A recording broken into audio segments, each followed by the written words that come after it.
I was, I was not I was really not a military man. I tell that to my my my brother-in-law because they're very military. Oh, they. Well, I was what I was, but this is what I wanted. This is when I was when I first went over there. I was a chubby young kid, 17. All right. Is that you in the middle? The white. Oh, on the left. There. Okay. Gotcha. Yeah. And I'll show you what happened. This is after the campaign. Oh no, where I had what a picture here. I look like I'm much different. I lost about 15 pounds. I was an old man at 19. Wow. Is there anything I haven't asked you that you'd like to add?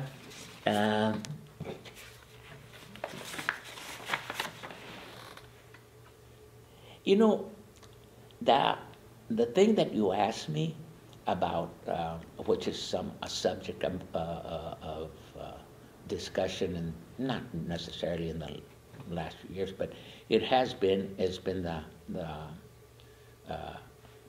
and I read it somewhere today or yesterday. Somewhere I read it.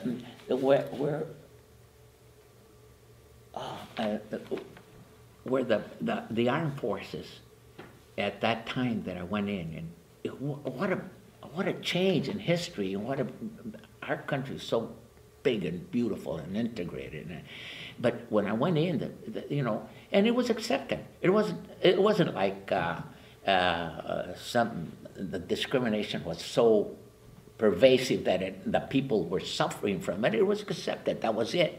But when I went in, and I was a kid from the neighborhood, 17, you know, I don't think the furthest I went was to Long Beach, to the LA Coliseum to see football, but then when I went in, I see all these people. But then I realized that the people from the East Coast and from the Middle West and from the South, they all grew up also in their own private environment. They had their own things. And I see it, and at the time, of course, I didn't know that there was no blacks in the Marine Corps, and there were very few Hispanics, believe it or not, very few. I could count him that way. And at that time, they were really starting to gravitate to the Marine Corps. The Marine Corps now is a lot of Hispanics, a lot of Latinos. I know in my family, every one of them is in the Vietnam War. We had a lot of them served in the Marine Corps. But the most decorated of the family is an army that served for a Marine Corps unit in Vietnam. And the only reason he was incorrigible, my nephew, he was incorrigible, and the judge told him he either go in the army or going to go do some time for a car accident or something. Yeah. And he says, "You go," and he did. And he went, and fortunately, he was as incorrigible as he was. He was a very smart kid. They in his exam they found out that he was capable of going to officers, and so they offered him officer's candidate, and he went to Oklahoma, Fort Sill, came out as second lieutenant. They sent him to Vietnam. He got a couple of Bronze Stars and a Silver Star and Purple Hearts. The most incorrigible of all the nephews. But that's... What wisdom can you leave for future generations about military service, war, or life in general? To serve your country is something that is very worthwhile, very,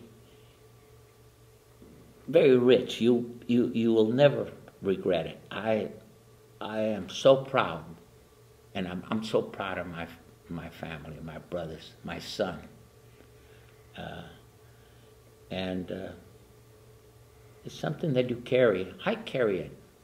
I don't carry it out in front, you know, like I'm telling you, but whenever I see people, I am so proud of them. I see, especially those of my generation.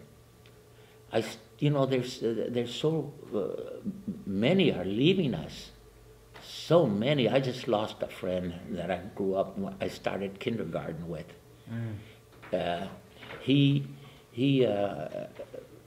went in the Army. He got drafted a year after I went in the Marine Corps because he stayed in school and he became a teacher, a school principal, and he went to the Army. He went to Europe, but that generation, my generation, is they're slowly and just we're leaving. Our time is there.